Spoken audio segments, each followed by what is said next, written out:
Good morning, dear friend, and welcome, dear friends. Welcome to our spiritual home, the Unitarian Universalist Church of Tarpon Springs. My name is Greg Rosasco. That's the only part I don't really have to read, and I am serving as our worship associate today. I want to share the sad news of the passing of Barbara Kataka. Barbara, for many years, led the Innis Committee here at the church, and I know she would be heartbroken not to be at this service this morning, which is celebrating the Innis painting. So we take a second to remember her and think of her family.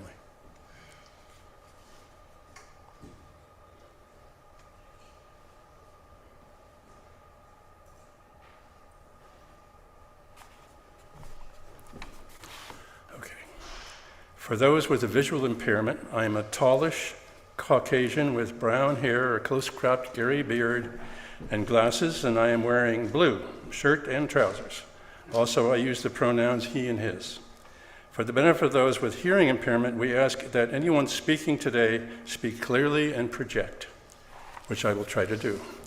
We want to acknowledge that here at the church, we are standing on the lands of the Tocobaga and Seminole peoples. We offer a warm welcome to our guests that are with us today. We would like to get to know you better and hope that you will join us following the service for our coffee hour and refreshments.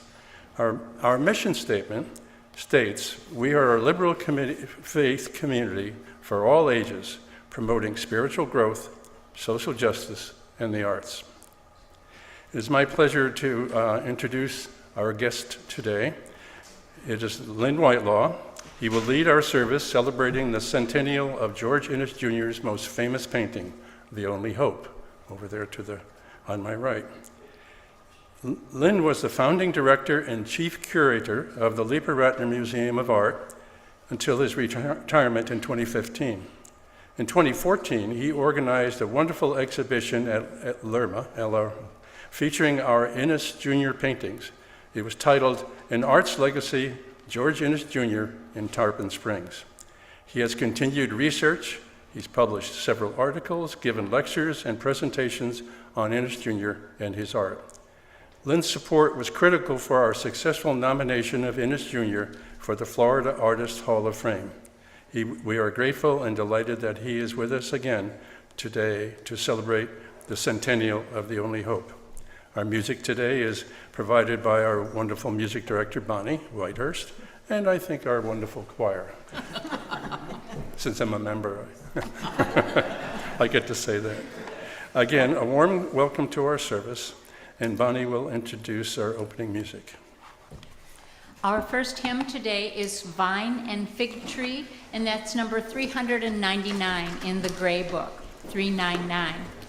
Now this is a two-part round, and each part is repeated before you go on to the next part.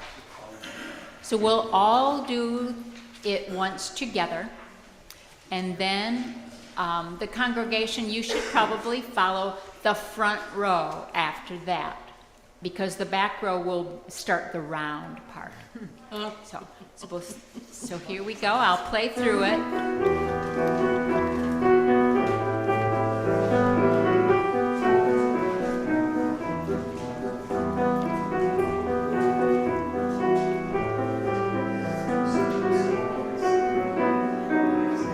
If you're familiar with the synagogue, this is Lo Yisagoy.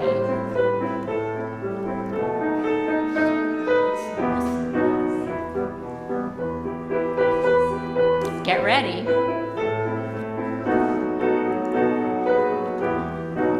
And everyone neath the vine and fig tree shall live in peace and unafraid. Repeat. And everyone neath the vine and fig tree shall live in peace and unafraid. Now go on. And into plowshares turn their swords, nations shall learn war no more.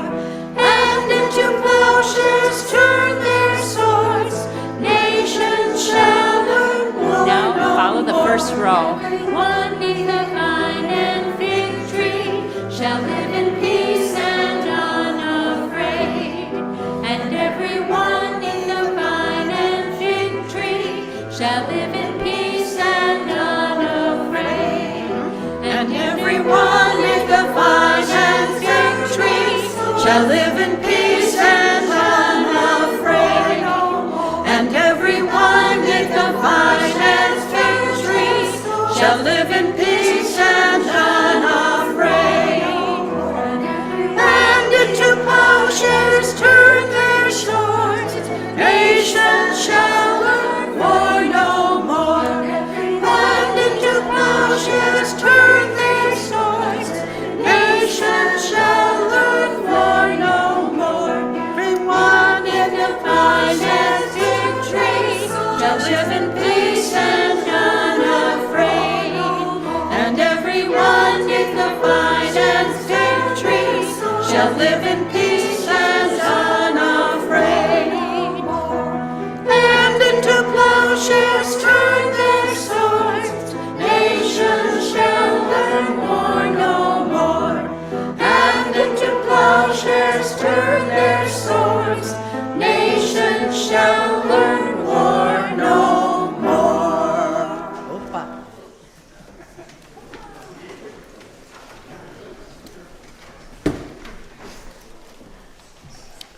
Good morning. My name's Lynn Whitelaw, and it's my honor to speak here today to celebrate the centennial of George Ennis Jr.'s The Only Hope and the legacy that he has left for this church. George Ennis Jr. painted his most famous work, The Only Hope, at his summer home and studio in Craigsmoor, New York in 1924, following a dream that came to him that would serve as an inspiration for the painting and for a narrative pamphlet that he would write to accompany the work, which we will be listening to parts of this morning. To begin, and from an excerpt from The Only Hope by George Ennis Jr., I dreamed, and as I dreamed, the interpreter came, and he led me by the hand to a mighty city that was good to look at. He said, "Behold this great and beautiful city. It has surpassed all that has gone before. It has attained a culture never before known in wealth, in science, in literature, and art. It stands alone throughout the world. We will enter this huge building, its legislative hall, wherein all the laws which govern this wondrous city are made." They enter. "Ah, you seem alarmed. You are aghast at the unrest, the confusion you find here. No love, you say? All is selfishness and hate? Yes, the vision of love shall be swallowed up in the desire for wealth, for power, politics for selfish ends, graft, deceit, and bribery. No, we will not go into the house of this fear. Let us stay out in the light, which gives us faith and love for neighbor as ourselves, while bring us peace and lead us from temptation, that we may inherit his power and his glory forever." Amen.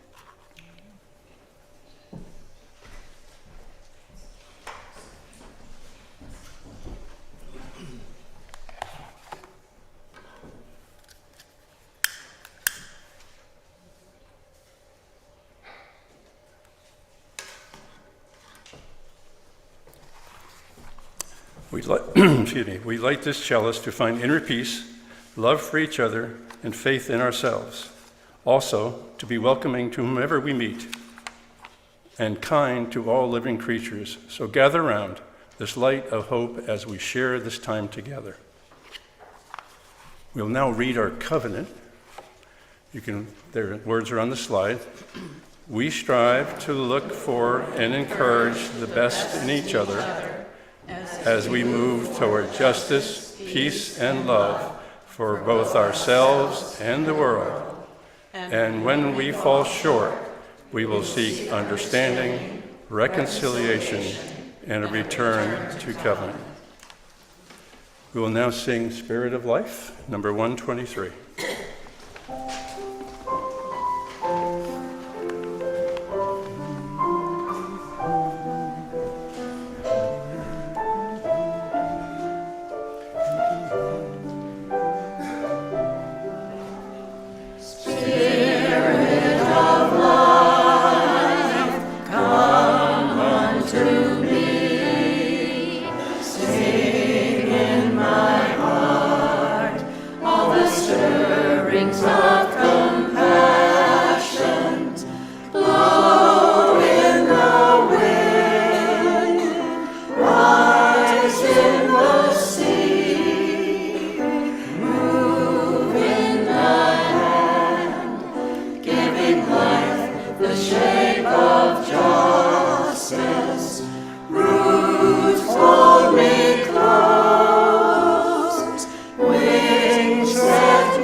Now it's our time.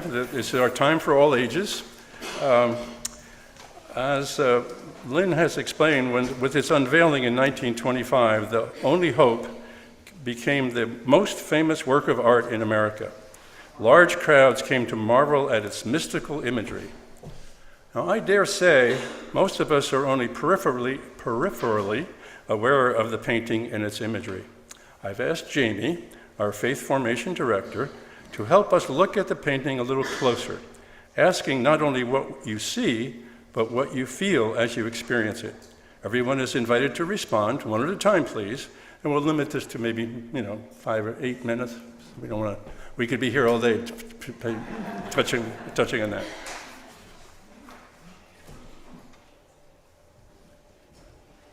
Can everyone hear me? Yes. It's on? Yep. Yeah.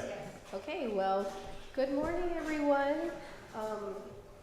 How lucky and blessed are we to hold so many George Innes Jr.'s paintings in this building? It's amazing. We are so lucky that we get to see these every Sunday.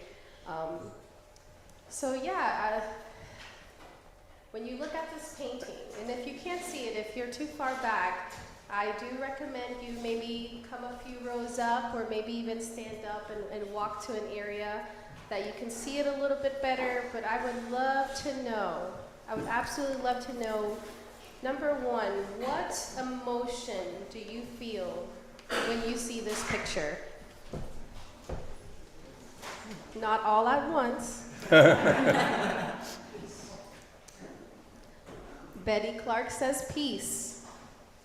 And I find that I feel two kind of opposite emotions at the same time. I feel a sense of worry, but also a sense of peace. And the reason I feel a sense of worry is when I stare at this picture, I feel like I'm a bird flying over this, landscape and seeing this and worried about what happened or what's going on. But then just the beautiful sky and the sun right in the middle makes me feel like everything's gonna be fine.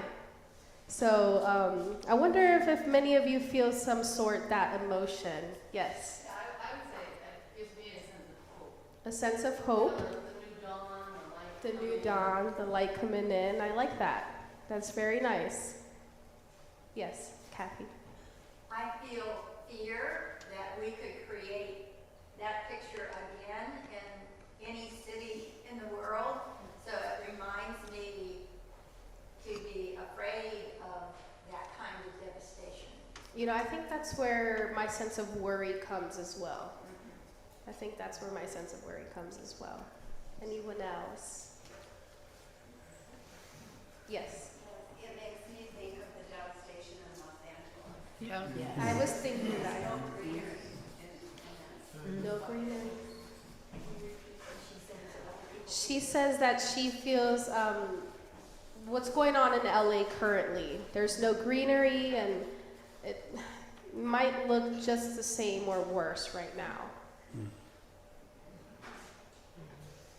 Yes. I have been able to do some research recently on Innes Jr. to be a Joseph. And when I read everything that you're sharing today about the story of it, I cried. It was soon after the election. It was just like, oh, I really get what he was saying and where it's coming from. And to feel the sadness and the fear, but also here we are doing things to help make the world better every day. Little by little, we'll make the world better. Let's see, anyone else? I see a dove. Yeah. A dove. Yeah. What do you see other than what do you feel? What do you see? Oh yes. Well, I'm no artist, but I did make art appreciation in college, but that was 60 years ago.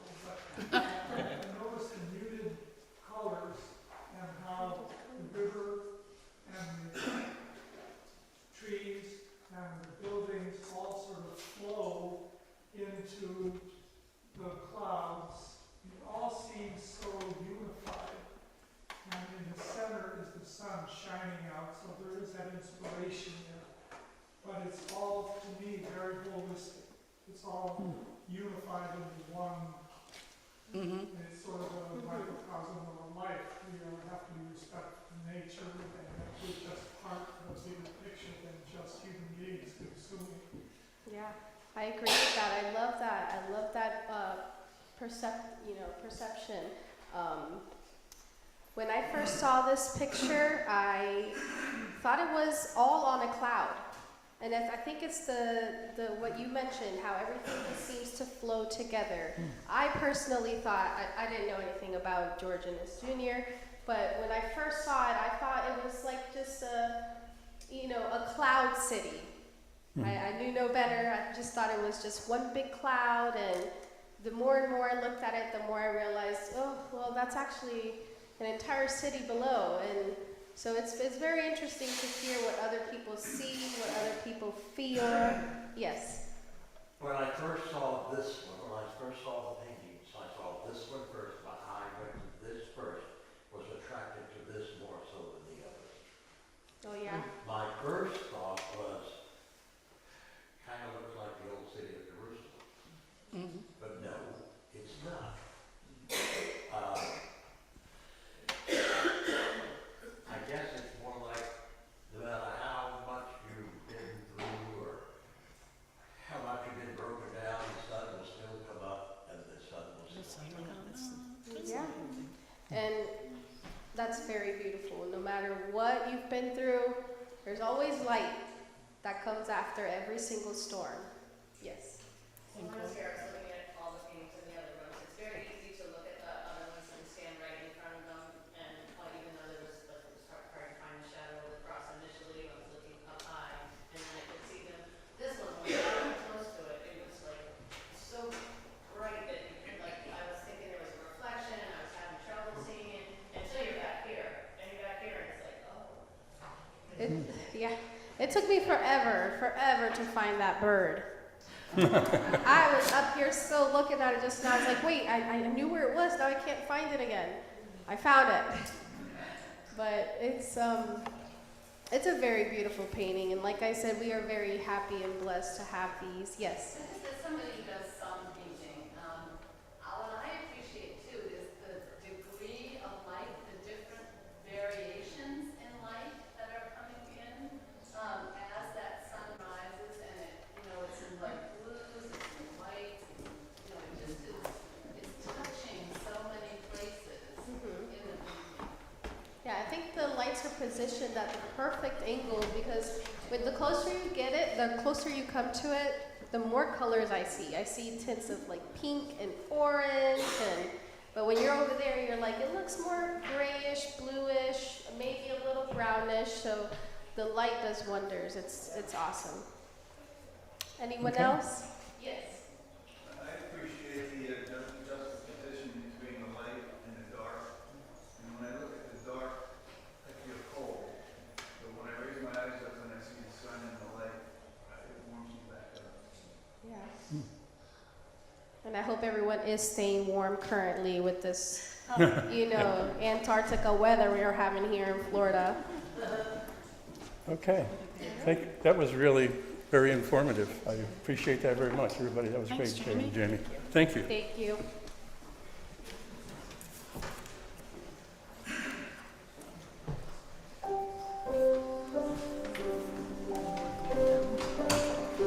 Go now in peace, go now in peace. May the light of love surround you everywhere, everywhere you may go.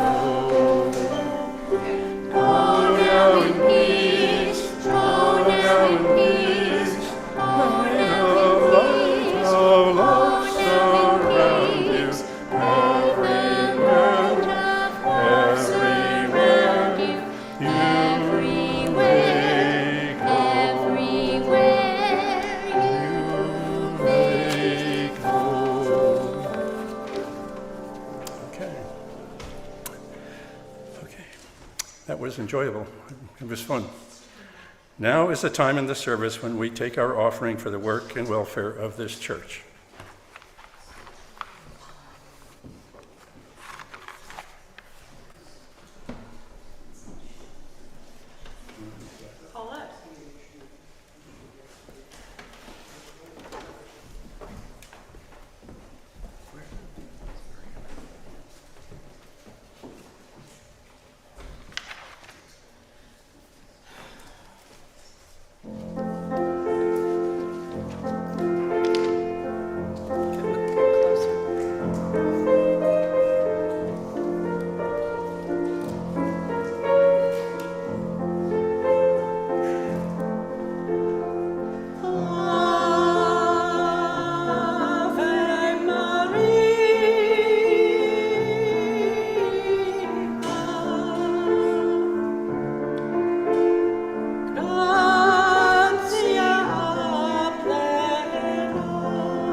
Today's reading is taken from the closing paragraph of George Innes Jr.'s pamphlet describing the experience that led to the creation of his most famous painting.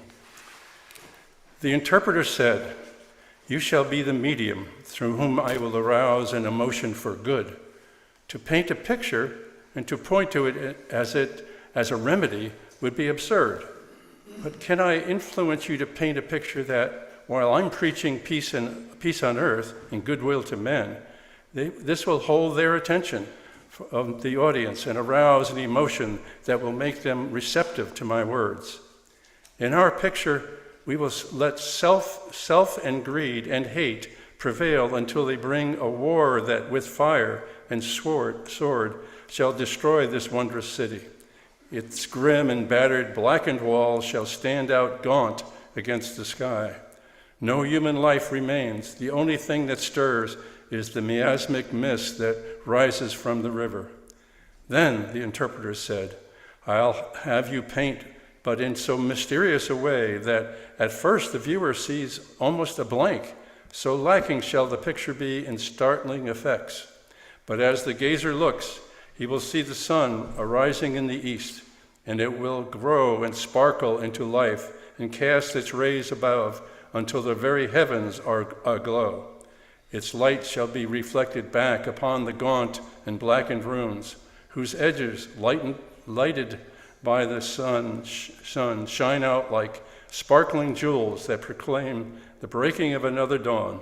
And in that hum, that silence brings a hymn that is wafted through the air of peace on earth, goodwill toward men. As the song goes on, a white dove spreads his wings, tipped by the rising sun, and hovers over the city, as though to beckon one to turn unto the light. And by suggestion, you shall awaken the imagination, and as the light seems to grow, one will discern within the sun the Christ, spreading the light of love through his words. It is the only hope. We'll take a moment of silence at this time, and let us center our minds and hearts.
Hours of sadness,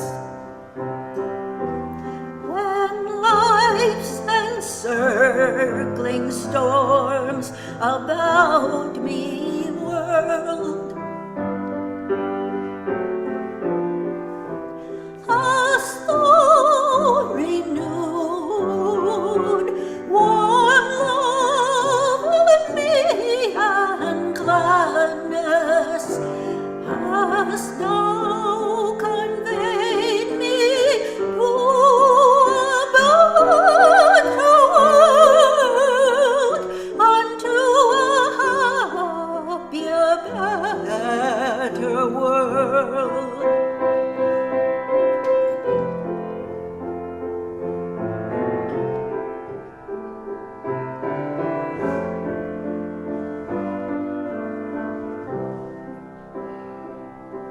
Oft hath the sigh that from thy harp strings sounded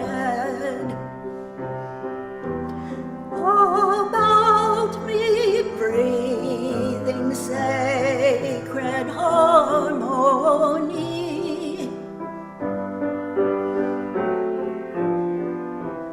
revealed not joy, a heavenly bliss unbounded. Thou holy art, for this my thanks to thee. Thou holy art, my thanks to thee.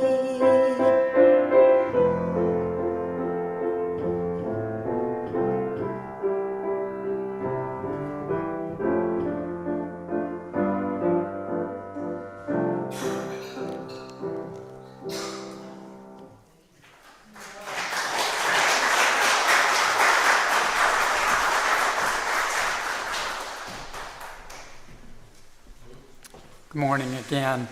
I would like to dedicate the presentation I'm doing today in memory of Barbara Kataka and the work that she did to the care, preservation, and reinstallation of these Innes paintings during a very difficult time for this church.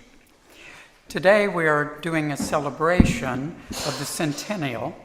On January 12, 1925, 100 years ago today, at an evening service in the ballroom of the posh, newly built Serena Hotel in downtown St. Petersburg, a large audience attended the first public display of George Ennis Jr.'s masterpiece, The Only Hope. The service, complete with an orchestra and soloists and music by Schubert and Handel and Rubinstein, was officiated by Reverend Louis J. Richardson, the revered minister of the Tarpon Springs Universalist Church of the Good Shepherd. Reverend George F. Platt offered prayers, and Professor S.H. Clark of the University of Chicago addressed the audience following the unveiling of The Only Hope, with a black curtain being pulled back. For the next week, newspaper coverage brought hundreds of people who would line up daily to view the painting in the Serena Ballroom. In celebrating The Only Hope as George Ennis Jr.'s most noted work, we note that the years 1924 and 1925 marked the pinnacle of his artistic career. Ennis had turned 70, and his death would only be 2 years later, unexpectedly, in 1926. Perhaps understanding the mortality, Ennis saw The Only Hope and its message as a powerful statement and culmination of his artistic development. As such, he treated this work differently than the two triptychs that he had done previously for his beloved Universalist Church of the Good Shepherd. Rather than paint The Only Hope on beaverboard, he stretched this canvas using the finest and most expensive Belgian linen.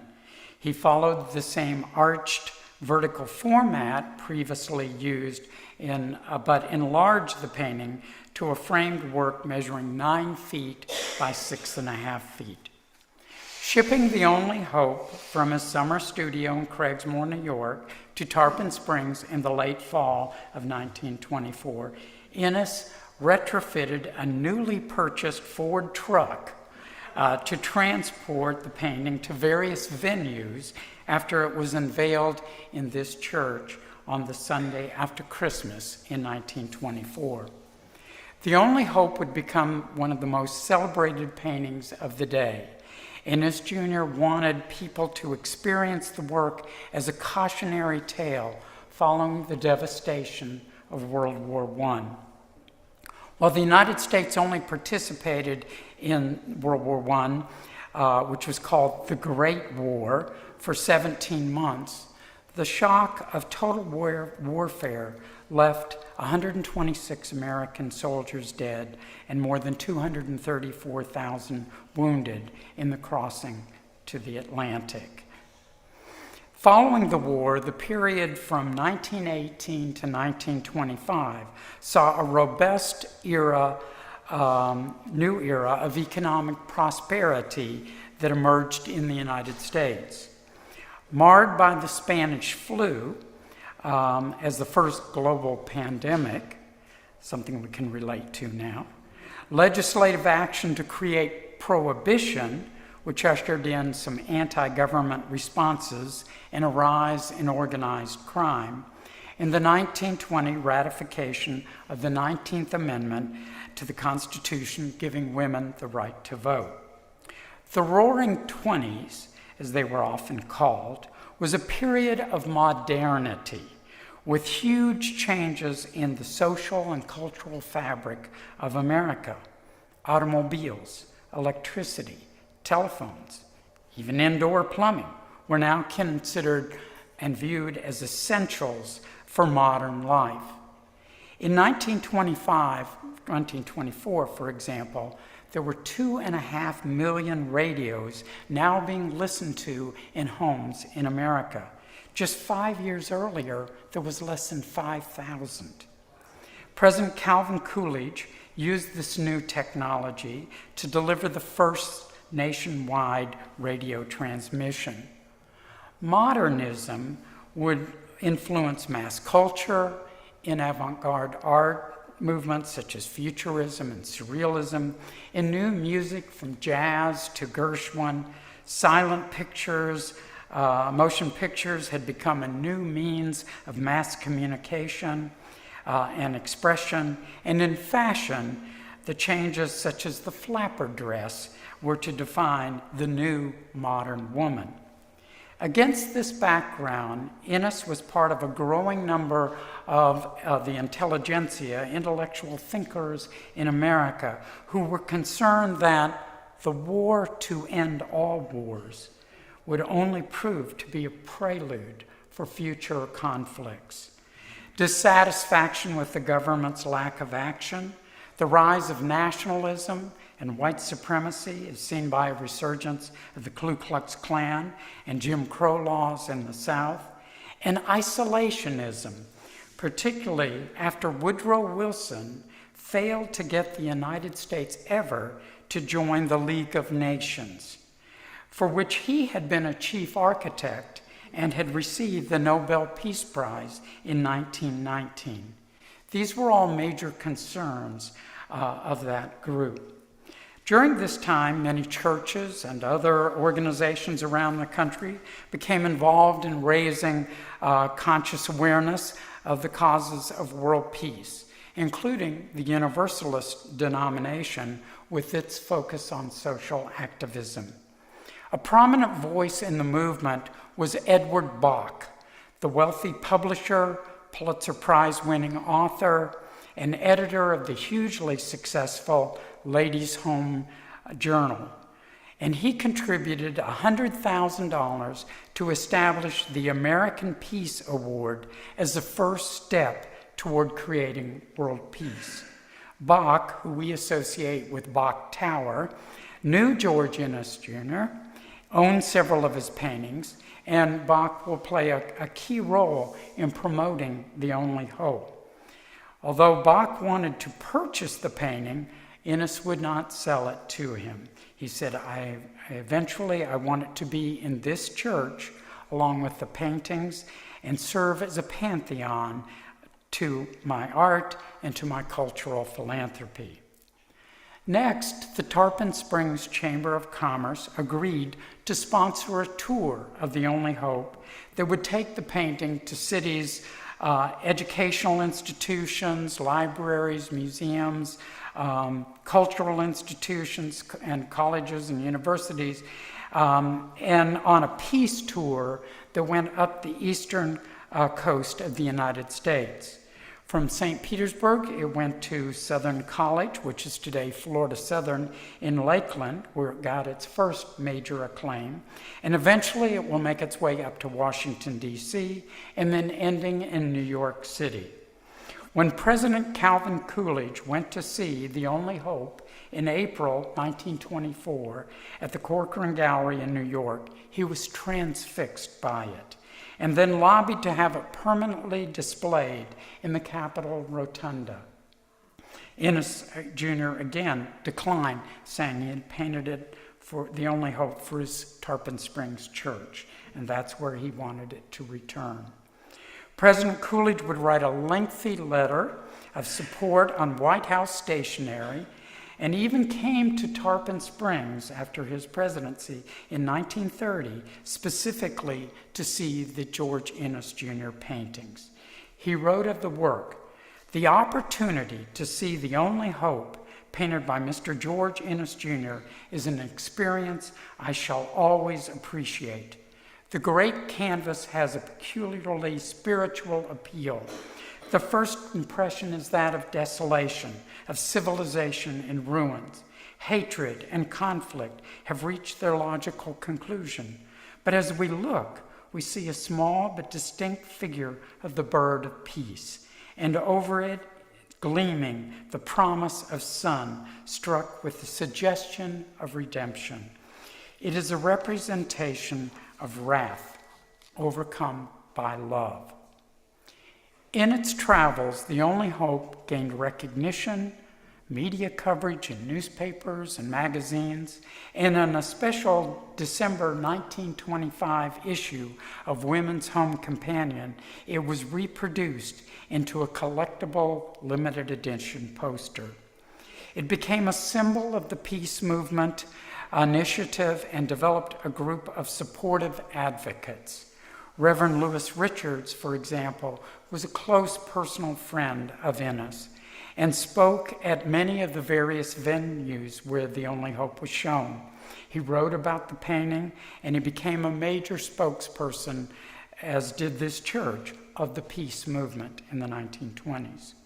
Edward Bach continued his support, and along with noted industrialist Irving T. Bush, lobbied the New York State Chamber of Commerce to take the painting on a nationwide tour as a, quote, inspiration to the nation's youth.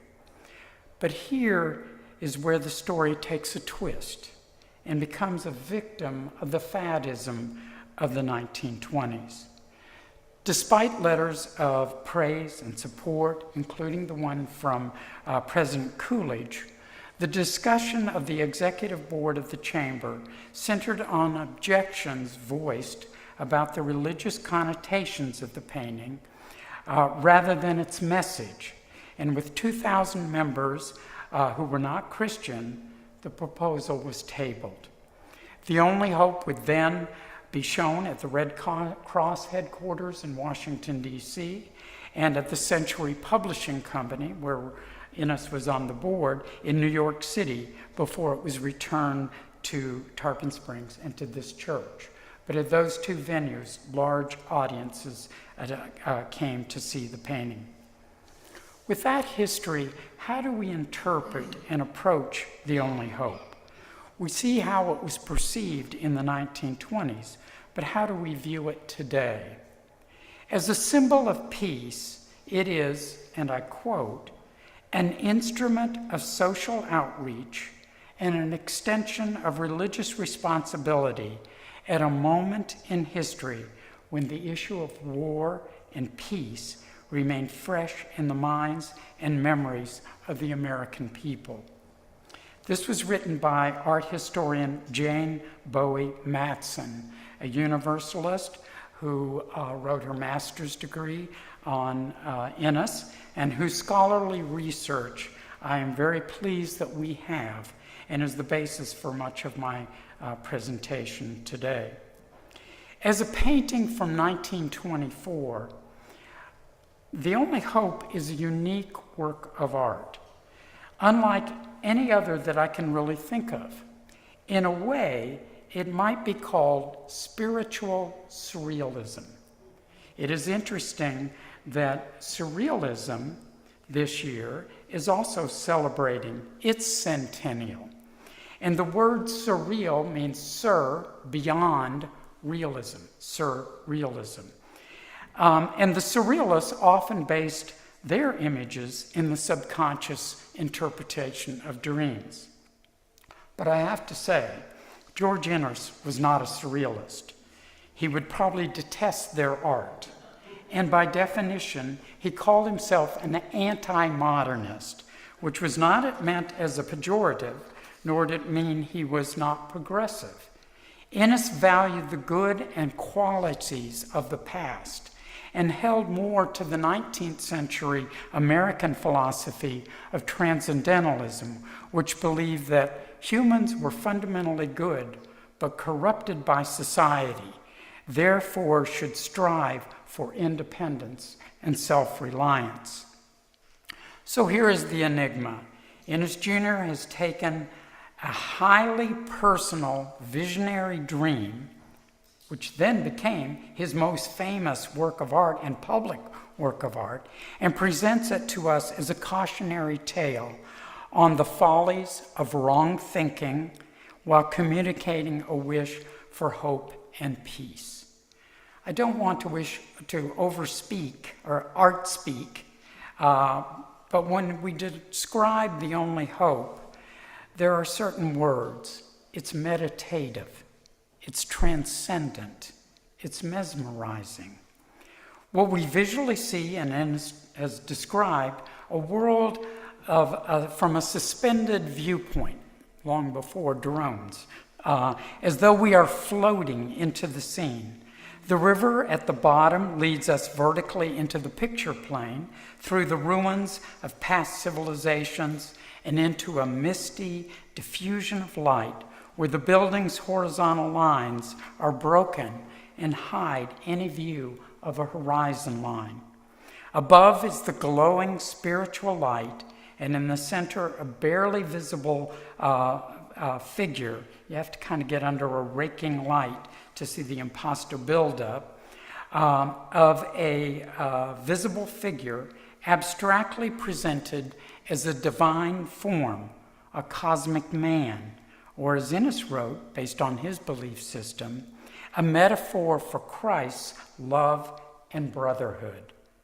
Below, and not discerned as a dominant image, is that of the emerging dove with wings spread out in a spirit of hope, peace, and harmony. What this collectively means in 1924 and what it means today is what Innes says his primary desire to leave a lasting message. He says, all that I pray for, all that I hope for, all that I work for in my art is that I am able to arouse a spiritual emotion. Today, as we view this painting, we pray the message of the only hope will be as poignant in another 100 years as it can be today, and to express faith in the God of love representing the hope and peace of humanity. Let it be so. Amen.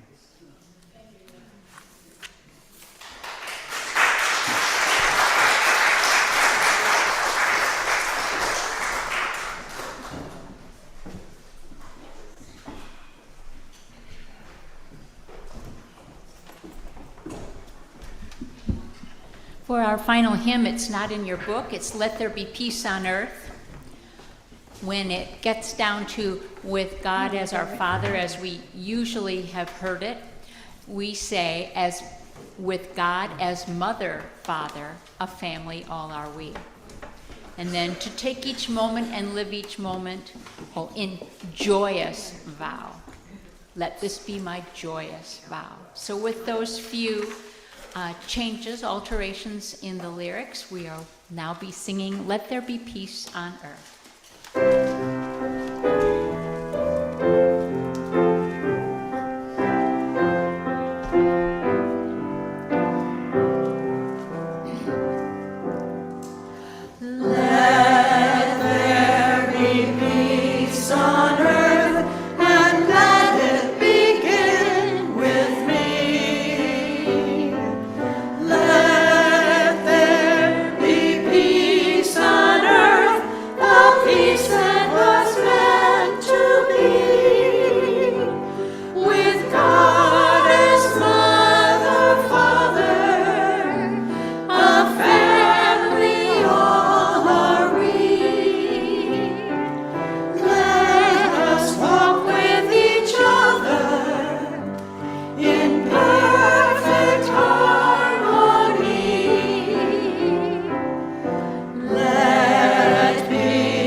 Little Dear My.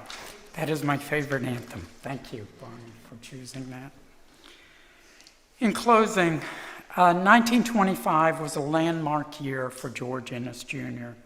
In addition to the tour and the accolades associated with The Only Hope, Innes was also involved in a variety of real estate deals, including the newly platted Innes Park development here in Tarpon Springs.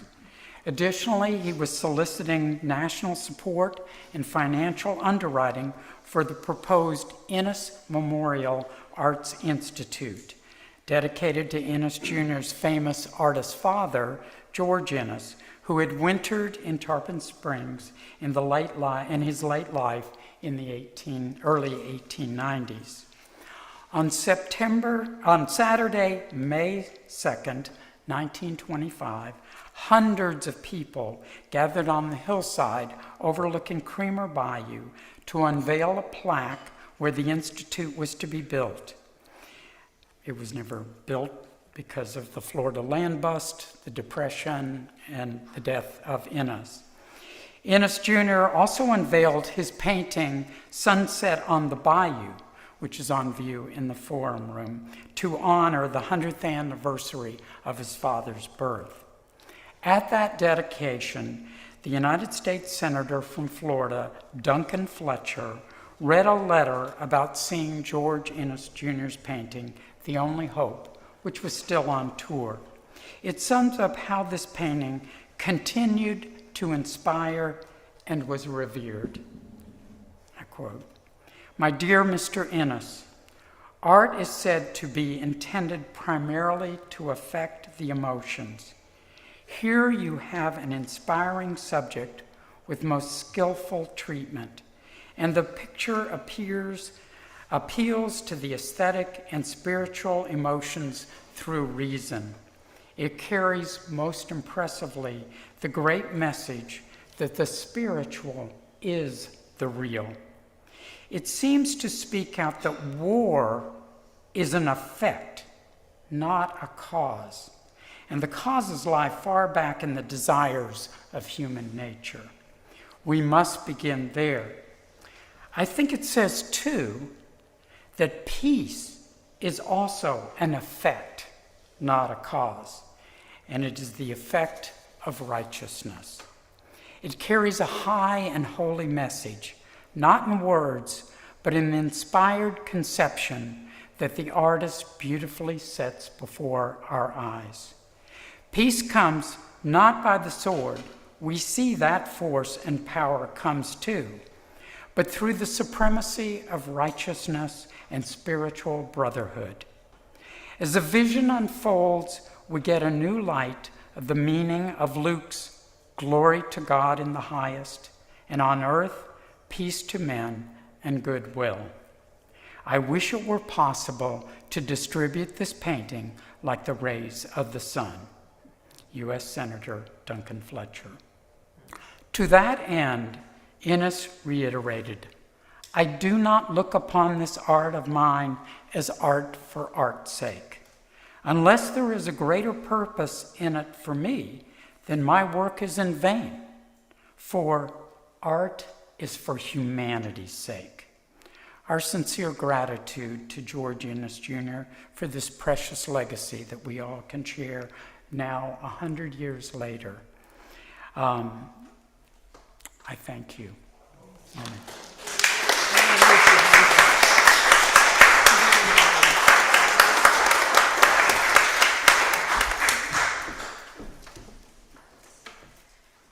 And the choir has one more number. "He shall feed his flock like a shepherd. Come unto him," from the Messiah.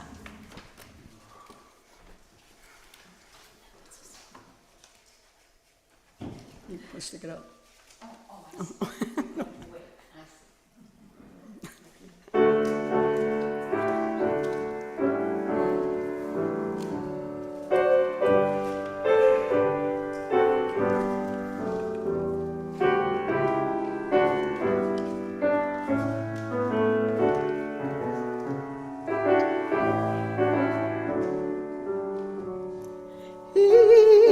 Shall feed his flock like a shepherd,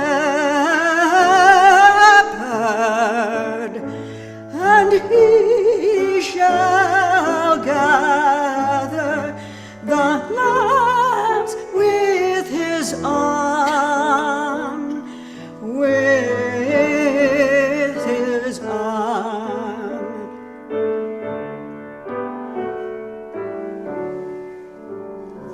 He shall feed his flock like a shepherd,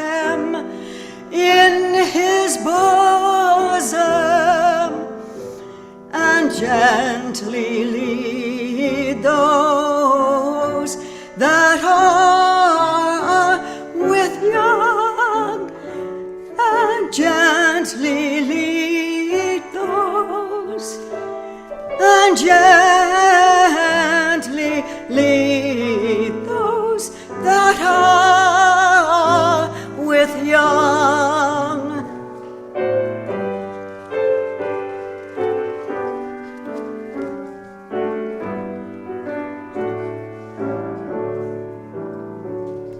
Come unto him, all ye that labor.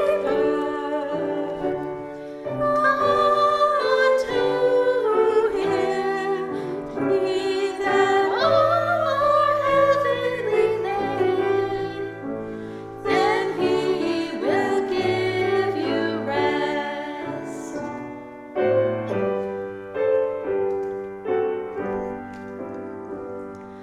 Come unto him, all ye that labor. Come unto him, ye that are heavily laden, and he will give you rest.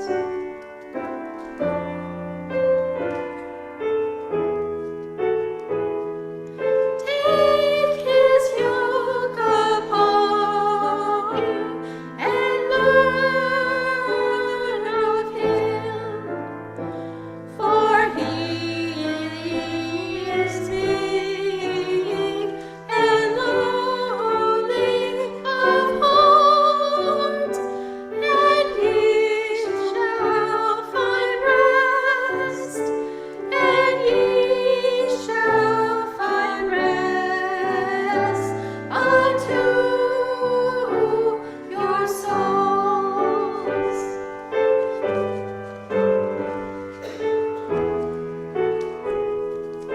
Take his yoke upon you and learn of him, for he is meek and lowly of heart, and ye shall find rest, and ye shall find rest unto your souls.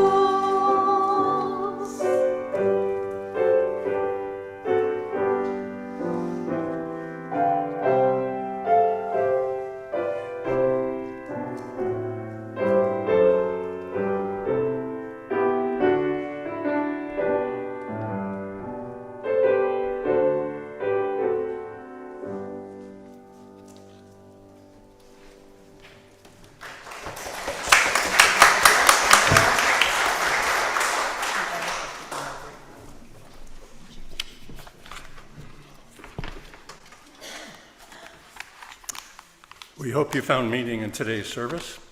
We extinguish this flame with the words of Reverend Vanessa Southern. May the stories we tell name the largest truths of what was, of what is, and pull us forward to what should be, as stories were always meant to. May it be so.